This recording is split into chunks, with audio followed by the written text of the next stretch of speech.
अरे वाह, जैसा सुना था बिल्कुल वैसा ही पाया। देखो तो मेरी देवरानी कितनी सुंदर है। नमस्ते भाभी। नमस्ते नमस्ते। भाई मान गए, हमारे वरुण ने भी क्या किस्मत पाई है। अरे चांद का टुकड़ा मिल गया हमारे इस लंगूर को तो।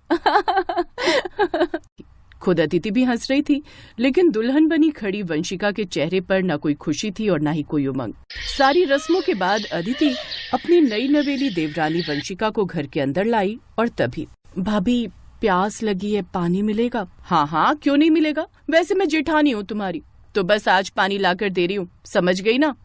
सॉरी भाभी, वो मुझे अभी कुछ। तुम तो घबरा गई। अरे बाबा, मजाक कर रही थी मैं तुमसे। थैंक गॉड भाभी, मुझे तो लगा कि आप मुझसे गुस्सा हो गई। मैं और गुस्सा? अरे मुझे गुस्सा वुस्सा नहीं आता। हाँ लेकिन तुम मुझे जरूर थोड़ी गुस्से में लग रही हो। बताओ कोई बात है क्या? ना नहीं तो भाभी, वो मैं थोड़ा थक गई हूँ ना, तो बस इसीलिए शायद। फिर ठीक है, अच्छा तो मैं चलती हूँ, और सुनो, किसी भी चीज की जरूरत हो तो बेझिझक बता देना, ठीक है? ठीक है भाभी, थैंक यू। और फिर अदिति के जाते ही वंशिका ने एक लंबी सांस ली और पुरानी यादों में खो गई। चलो अब मैं बताती हूँ कि मुझे कैसा लड़का चाहिए। देखो, उसके पास चाहे ढेर सारा पैसा हो ना हो, लेकिन वो इतना हैंडसम और गोरा होना चाहिए कि सारी लड़कियां उसे देखें और मुझसे जलें। वो ऐसा होना चाहिए कि जब हम साथ चले ना, तो लोग कहें कि ऊपर वाले ने क्या जोड़ी बनाकर भेजी है। बस इतनी सी ख्वाहिश है मेरी। पर पता नहीं कहाँ होगा मेरा राजकुमार, कब वो मेरे दिल के दरवाजे पर दस्तक देगा। वरुण ने झिझकते हुए बात शुरू की, लेकिन घूंघट में बैठी वंशिका ने कोई जवाब नहीं दिया, तो वरुण ने बड़ी हिम्मत करके फिर से बात करने की कोशिश की। तुम्हें घर तो ठीक लगा ना मेरा? इस बार भी वंशिका की तरफ से कोई जवाब नहीं आया, तो वरुण हंसते हुए बोला, मैं भी ना कितना बड़ा पागल हूँ, समझ ही नहीं पाया कि दुल्हन शर्माती भी है, जरा इतराती भी है। क्यों, सही कहा ना मैंने? मैं कोई शर्मा वर्मा नहीं रही हूँ तुमसे। तुम्हें क्या लगता है मैं इस शादी से बड़ी खुश हूँ? मुझे मेरी पसंद का राजकुमार मिल गया है क्या, जिसे देखकर मैं शर्माऊं इतराऊं? कभी आईने में ध्यान से शक्ल देखी है तुमने अपनी? कद्दू की शक्ल और ऊपर से रंग भी काला। सच में अगर पापा की जिद नहीं होती तो मैं कभी तुमसे शादी नहीं करती। वंशिका की बात सुनकर वरुण हैरान था। वो एकदम शांत था और उसकी सारी खुशी हवा हो गई थी। वो बस एक टक वंशिका को देखे जा रहा था और फिर, अब ऐसे क्या घूर रहे हो, सच कहा है मैंने। बेचारे वरुण ने ये सुनकर बगल में रखे सोफे पर जाकर लेट गया। उसकी आंखों से लगातार आंसू बह रहे थे। उधर वंशिका ने भी चादर तानी और लेट गई। पूरी रात ना तो वंशिका सोई और ना ही वरुण। और हीरो कैसा रहा सब? क्या कैसा रहा भाभी? ऐसे भोले बनकर हैं बैठे, जैसे कोई बात नहीं। भाभी खाना लगाओ ना, भूख लगी है। वैसे भैया कहाँ है? तुम्हारे भैया नहाने गए, आते ही होंगे। मैं नाश्ता लगा रही हूँ, जाओ तुम जाकर वंशिका को ले आओ। ठीक है भाभी। वो भाभी नाश्ते के लिए बुला रही हैं। वरुण की बात का वंशिका ने कोई जवाब नहीं दिया, तो वो उदास मन से आकर खाने की टेबल पर बैठ गया। तभी उसके बड़े भाई अमन ने उससे पूछा, अरे तू अकेला आ गया? वंशिका कहाँ है भाई? भैया वो तैयार हो रही है, आ जाएगी अभी। वरुण का इतना कहना ही था कि तभी वंशिका आकर डाइनिंग चेयर पर बैठ गई। अरे तू तो कह रहा था। खैर चलो नाश्ता शुरू करते हैं। सब लोगों ने नाश्ता करना शुरू किया। खाने के बीच में अदिति कभी वरुण को देखती तो कभी वंशिका को। वो दोनों बस अपनी प्लेट की तरफ ही देखे जा रहे थे। थोड़ी देर बाद अमन ऑफिस चला गया और वरुण वापस अपने कमरे में। तब अदिति ने वंशिका को छेड़ते हुए पूछा, क्या हुआ वंशिका, नींद तो पूरी हुई ना, या फिर हमारे देवर जी ने सोने नहीं दिया पूरी रात? हाँ। अदिति को जिस बात का शक था वही हुआ। वंशिका अदिति की बात सुनकर अपने कमरे में चली गई और उसके कमरे में जाते ही वरुण बाहर आ गया। वरुण, कुछ बात है ना, मुझे बताओ क्या हुआ? कुछ नहीं भाभी, सब ठीक है। झूठ मत बोलो, मुझे बताओ वंशिका इस शादी से खुश तो है ना? अदिति की बात सुनकर वरुण की आंखों में आंसू छलक गए और उसने एक सांस में बीती रात की सारी कहानी बता दी। और फिर, तुम चिंता मत करो वरुण, इसमें ना तो तुम्हारी गलती है और ना ही वंशिका की, पर अब शादी हो गई है तो प्यार तो जगाना ही पड़ेगा। अब तुम ये सब मुझ पर छोड़ दो और फिलहाल रिलैक्स। अदिति ने अपने देवर को दिलासा दे दिया था, लेकिन अब उसके दिमाग के घोड़े फुल स्पीड से दौड़ रहे थे। फिर अगले दिन, वरुण सुनो, एक काम करो, वंशिका को जरा कहीं बाहर घुमा लाओ। ठीक है भाभी, जैसा आप कहो। मेरी बाइक की चाबी कहाँ है? मेरे भोले चंद, बाइक से नहीं, उसे कार से लेकर जाओ। उनकी चिंता तुम मत करो, ये लो कार की चाबी, जाओ और जाकर मौज करो। वरुण ने चाबी ली और अदिति की तरफ देखकर मुस्कुराया। फिर थोड़ी देर बाद वो वंशिका को कार में बिठाकर घुमाने ले गया। उधर घर में, अदिति यार, मेरी कार की चाबी कहाँ रख दी तुमने? कब से ढूंढ रहा हूँ। क्यों, क्या हुआ? कहीं जा रहे हो? हाँ, वो सारे रिश्तेदारों को मिठाई के डिब्बे देकर आने थे ना। पर कार तो वरुण ले गया। अरे यार, अब मैं इतने सारे डिब्बे बाइक से कैसे लेकर जाऊंगा यार। प्लीज मैनेज कर लो ना, घर की नई बहू बाइक से जाती तो अच्छा लगता क्या? अदिति की बात सुनकर अमन चुप हो गया। ऐसे ही 2 दिन बाद, अदिति, वो मेरी नीली वाली शेरवानी कहाँ है? अरे वो ऑफिस के एक दोस्त की शादी है, सारे दोस्त ट्रेडिशनल लुक में आने वाले हैं, तो मैं भी। पर वो आपकी शेरवानी तो मैंने वरुण को दे दी। वो वंशिका के मामा के बेटे की शादी में वही शेरवानी पहन कर गया है। अब रुकिए, मैं अभी आपको कुर्ता पजामा निकाल कर लाती हूँ। जो कुर्ता पजामा अदिति ने लाकर दिया, असल में वो बहुत ही सिंपल था, जिसे देखकर अमन नाराज हो गया और अदिति को बातें सुनाकर गुस्से में वहां से चला गया।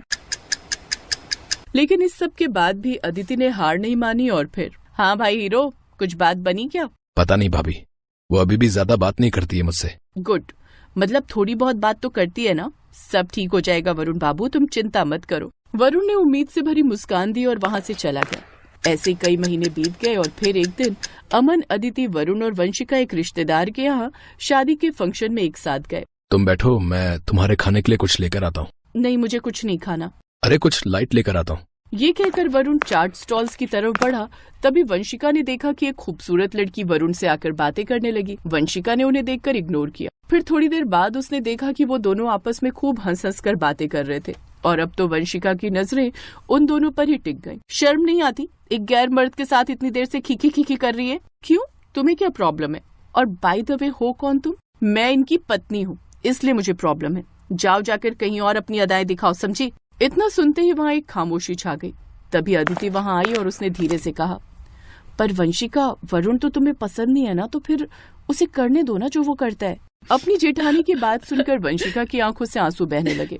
सच ये था कि बीते कुछ दिनों में जिस तरह से वरुण ने वंशिका का ख्याल रखा, उसकी नाराजगी को झेलते हुए भी हमेशा उसे खुश करने की कोशिश करता रहा। ये सब देखकर वंशिका का दिल भी पिघल चुका था और वो भी दिल ही दिल में वरुण को पसंद करने लगी। तभी अदिति ने वरुण को इशारा किया।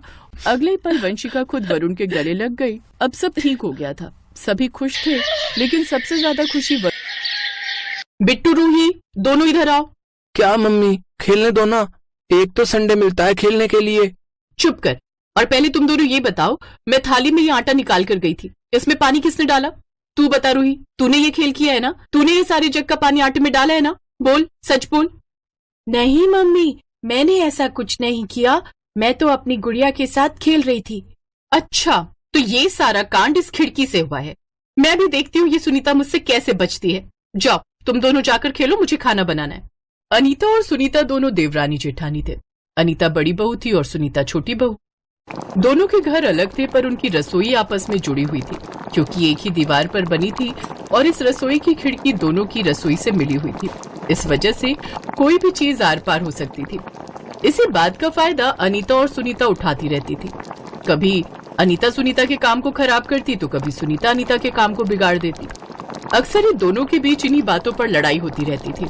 इस वजह से दोनों की सास कमला बहुत परेशान रहती थी। अरे सुनीता, ये कैसी चाय बनाई है? चाय में चीनी की जगह नमक है। मुझे तो लगता है तुम चाय बनाना भूल गई हो। क्या कहा? चाय में नमक? मैंने चाय में चीनी डाली थी, दिखाओ मैं पीकर देखूं। सुनीता चाय पीकर देखती है तो वो भी एकदम से थूक देती है। मैं जानती हूँ ये किसका काम है। आज तो मैं अनीता भाभी से सारा हिसाब किताब करके ही रहूंगी। अनीता भाभी, ओ अनीता भाभी, ये है कहाँ? अच्छा, तो आज रसोई में गोभी आलू की सब्जी बनाई जा रही है, अभी बताती हूँ इन्हें। सुनीता गैस की आंच बढ़ा देती है, जिससे कढ़ाई में बन रहे सारे गोभी आलू जल जाते हैं। अरे अनीता बहू, रसोई में कुछ बनने रखा था क्या? जलने की बदबू आ रही है। हाँ, गोभी आलू रखे थे पर मैं तो धीमी आंच पर रखकर आई थी, देखती हूँ जाकर। अनीता रसोई में जाकर देखती है तो गैस की आंच बढ़ी हुई थी और गैस फुल पर थी। ये गैस को किसने तेज कर दिया? मैं तो हल्की आंच पर रख कर गई थी। ये जरूर सुनीता ने किया है। सुनीता, ये गैस तुमने तेज की है ना? हाँ, मैंने तेज की है। आपने भी तो मेरी चाय में नमक डाल दिया। अच्छा, तुमने भी मेरे आटे में पानी डाल दिया था।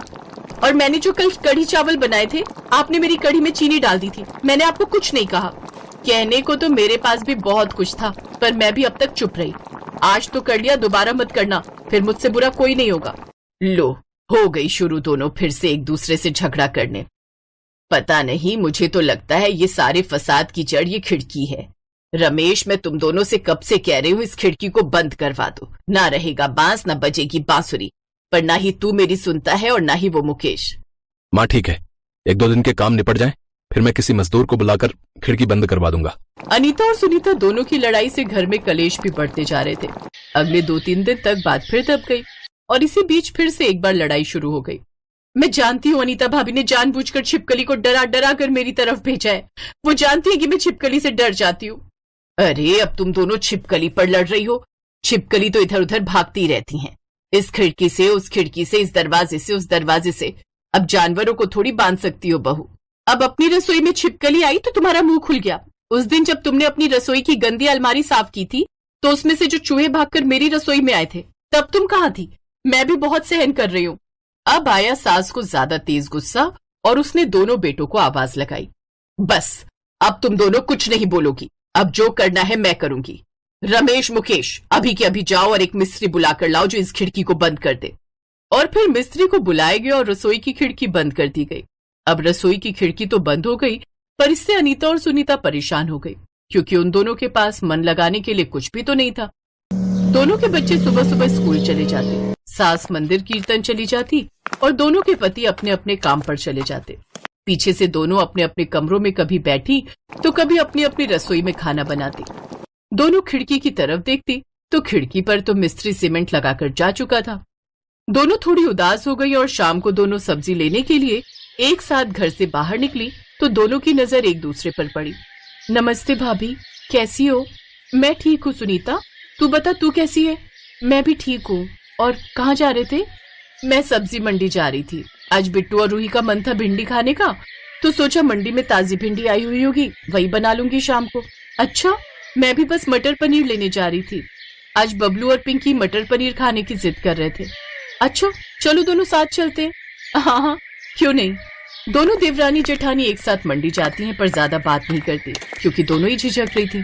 कुछ दिन पहले ही तो दोनों इतनी तगड़ी लड़ाई कर चुकी थी, इसलिए बात करने के लिए ज्यादा कुछ था नहीं। दोनों अपने अपने घर लौट आती हैं। इधर अनीता भिंडी बनाने की तैयारी करती है, उधर सुनीता मटर पनीर बना रही थी। पर कुछ तो था, बिल्कुल सूखा सूखा, और वो था दोनों का एक दूसरे को ना देखना। मम्मी, चाची के घर से मटर पनीर की खुशबू आ रही है। मेरे तो मुंह में पानी आ रहा है। अभी इस भिंडी के साथ रोटी खाओ, कल मैं मटर पनीर बना दूंगी। मम्मी, भिंडी तो बबलू को भी बहुत पसंद है ना? वो आपके हाथ की भिंडी कितने शौक से खाता है। हाँ, खाता तो है। थोड़ी सी दे आऊं क्या? अगर मन है तो दे आओ। इधर सुनीता भी ऐसा ही कुछ सोच रही थी। क्या हुआ मम्मी, आप तो बिट्टू भैया के लिए मटर पनीर लेकर जा रहे थे, अभी तक गए नहीं? हाँ, जा रही हूँ, देखती हूँ। सुनीता भी नहीं जानती थी कि अनीता भी उसे भिंडी देने आ रही है। जब दोनों अपना अपना दरवाजा खोलती हैं तो हैरान रह जाती हैं। सुनीता, तू? हाँ भाभी, वो बिट्टू को मटर पनीर पसंद है ना। मैं भी बबलू के लिए भिंडी लाई थी। बबलू को भिंडी अच्छी लगती है ना। एक दूसरे को भिंडी और मटर पनीर देते हुए अनीता और सुनीता दोनों की आंखों में आंसू झलक रहे थे। अनीता और सुनीता की रसोई के बीच की खिड़की बंद हो जाने के बाद जो घर का माहौल बन गया था वो बिल्कुल शांत था, लेकिन जल्दी ही दोनों को अपनी रसोई में अकेलेपन का एहसास होने लगा था। पहले जहां वो एक दूसरे की रसोई में झांक कर मस्ती किया करती थी, अब वो अकेली हो गई थी। उन्हें एहसास हुआ कि चाहे लड़ाई होती थी, लेकिन एक दूसरे के साथ का अपना एक अलग ही मजा था। दोनों को समझ आ गया कि वो एक दूसरे के बिना कितना बोर हो गई हैं। अनीता और सुनीता दोनों ने अपनी अपनी गलतियों को स्वीकार किया कि अब वो एक दूसरे से कभी नहीं लड़ेंगी। दोनों में सुधार देखकर उनकी सास ने खिड़की को दोबारा खोलने का निर्णय लिया और खिड़की दोबारा खोली गई। अब एक बार फिर से सबके चेहरों पर खुशी थी। घर में हंसी मजाक और प्यार का माहौल बन गया। रसोई की वो खिड़की